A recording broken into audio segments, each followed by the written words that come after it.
Chapitre 13. Il aurait dû faire nuit, mais sous le 65e parallèle, la clarté diurne des régions polaires ne devait pas m'étonner.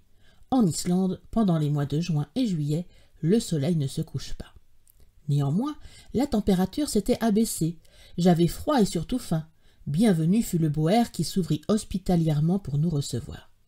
C'était la maison d'un paysan, mais en fait d'hospitalité, elle valait celle d'un roi. À notre arrivée, le maître vint nous tendre la main et sans plus de cérémonie, il nous fit signe de le suivre. Le suivre en effet, car l'accompagner eût été impossible. Un passage long, étroit, obscur, donnait accès dans cette habitation construite en poutres, à peine équarrie, et permettait d'arriver à chacune des chambres. Celle-ci était au nombre de 4. La cuisine, l'atelier de tissage, la badstofa, chambre à coucher de la famille, et la meilleure entre toutes, la chambre des étrangers. Mon oncle, à la taille duquel on n'avait pas songé en bâtissant la maison, ne manqua pas de donner 3 ou 4 fois de la tête contre les saillies du plafond. On nous introduisit dans notre chambre, sorte de grande salle avec un sol de terre battue et éclairée d'une fenêtre dont les vitres étaient faites de membranes de mouton assez peu transparentes. La literie se composait de fourrage sec jeté dans 2 cadres de bois peints en rouge et ornés de sentences islandaises. Je ne m'attendais pas à ce confortable, seulement il régnait dans cette maison une forte odeur de poisson sec, de viande macérée et de lait aigre dont mon odorat se trouvait assez mal. Lorsque nous eûmes mis de côté notre harnachement de voyageurs, la voix de l'hôte se fit entendre, qui nous conviait à passer dans la cuisine, seule pièce où l'on fit du feu, même par les plus grands froids. Mon oncle se hâta d'obéir à cette amicale injonction. Je le suivis. La cheminée de la cuisine était d'un modèle antique. Au milieu de la chambre, une pierre pour tout foyer. Au toit, un trou par lequel s'échappait la fumée. Cette cuisine servait aussi de salle à manger. À notre entrée, l'hôte, comme s'il ne nous avait pas encore vus, nous salua du mot Sællvertu, qui signifie « soyez heureux », et il vint nous baiser sur la joue. Sa femme, après lui, prononça les mêmes paroles, accompagnées du même cérémonial. Puis les 2 époux, plaçant la main droite sur leur cœur, s'inclinèrent profondément. Je me hâte de dire que l'Islandaise était mère de 19 enfants, tous, grands et petits, grouillant pêle-mêle au milieu des volutes de fumée dont le foyer remplissait la chambre. À chaque instant, j'apercevais une petite tête blonde et un peu mélancolique sortir de ce brouillard. On eût dit une guirlande d'anges insuffisamment débarbouillée.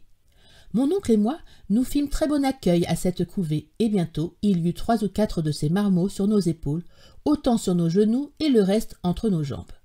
Ceux qui parlaient répétaient Sællvertu dans tous les tons imaginables.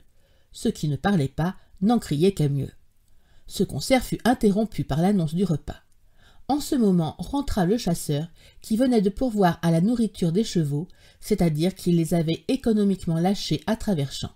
Les pauvres bêtes devaient se contenter de brouter la mousse rare des rochers, quelques fucus peu nourrissants, et le lendemain, elles ne manqueraient pas de venir d'elles-mêmes reprendre le travail de la veille. Sællvertu fit Hans en entrant. Puis, tranquillement, automatiquement, sans qu'un baiser fût plus accentué que l'autre, il embrassa l'hôte, l'hôtesse et leurs 19 enfants.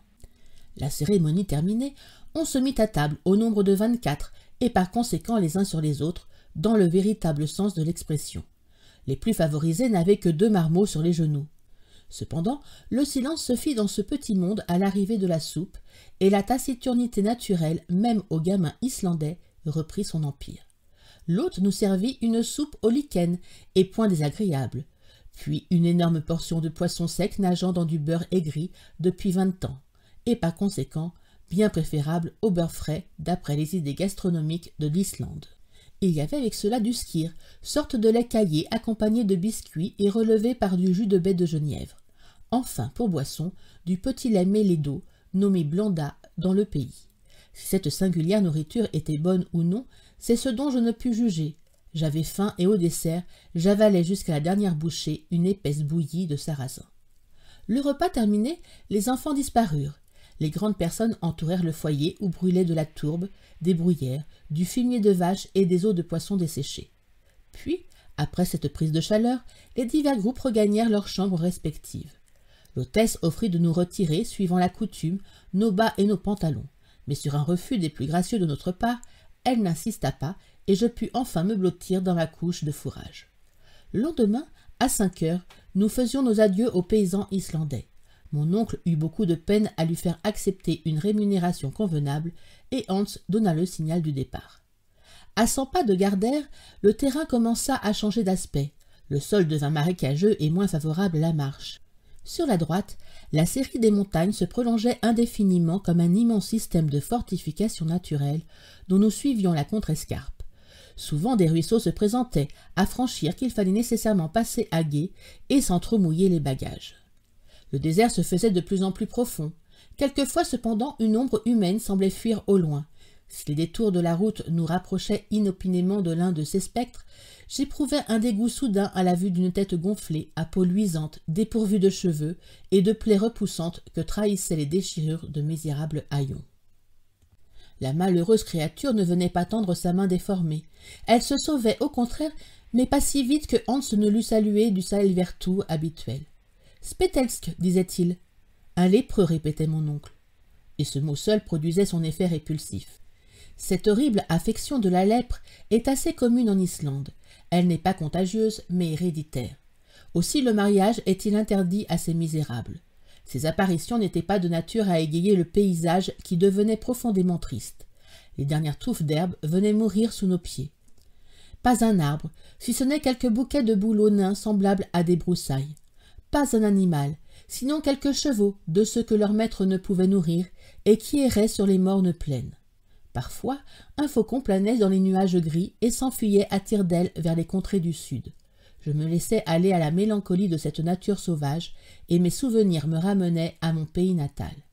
Il fallut bientôt traverser plusieurs petits fjords, sans importance, et enfin un véritable golfe. La marée, étale alors, nous permit de passer sans attendre et de gagner le hameau d'Alftan, situé 1 mille au-delà. Le soir, après avoir coupé à gué de rivières riches en truites et en brochets, l'Alpha et l'État, nous fûmes obligés de passer la nuit dans une masure abandonnée, digne d'être hantée par tous les lutins de la mythologie scandinave. À coup sûr, le génie du froid y avait élu domicile, et il fit des siennes pendant toute la nuit. La journée suivante ne présenta aucun incident particulier.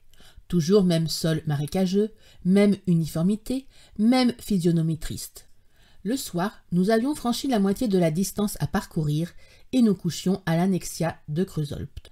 Le 19 juin, pendant 1 mille environ, un terrain de lave s'étendit sous nos pieds. Cette disposition du sol est appelée Rhône dans le pays. La lave ridée à la surface affectait des formes de câbles tantôt allongés, tantôt roulés sur eux-mêmes. Une immense coulée descendait des montagnes voisines. Volcan actuellement éteint, mais dont ces débris attestaient la violence passée. Cependant, quelques fumées de sources chaudes rampaient çà et là. Le temps nous manquait pour observer ces phénomènes. Il fallait marcher. Bientôt le sol marécageux reparut sous le pied de nos montures. De petits lacs l'entrecoupaient. Notre direction était alors à l'ouest. Nous avions en effet tourné la grande baie de Faxa et la double cime blanche du Sneffels se dressait dans les nuages à moins de 5 milles. Les chevaux marchaient bien. Les difficultés du sol ne les arrêtaient pas.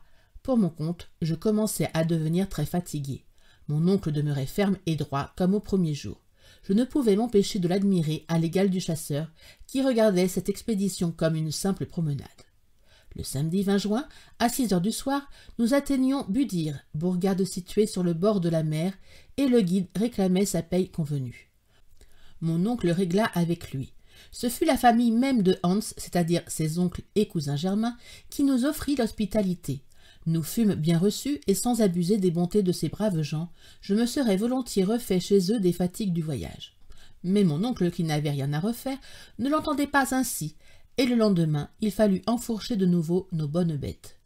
Le sol se ressentait du voisinage de la montagne dont les racines de granit sortaient de terre, comme celles d'un vieux chêne.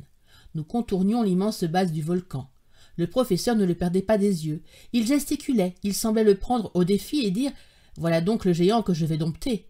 Enfin, après 24 heures de marche, les chevaux s'arrêtèrent d'eux-mêmes à la porte du presbytère de Stapi.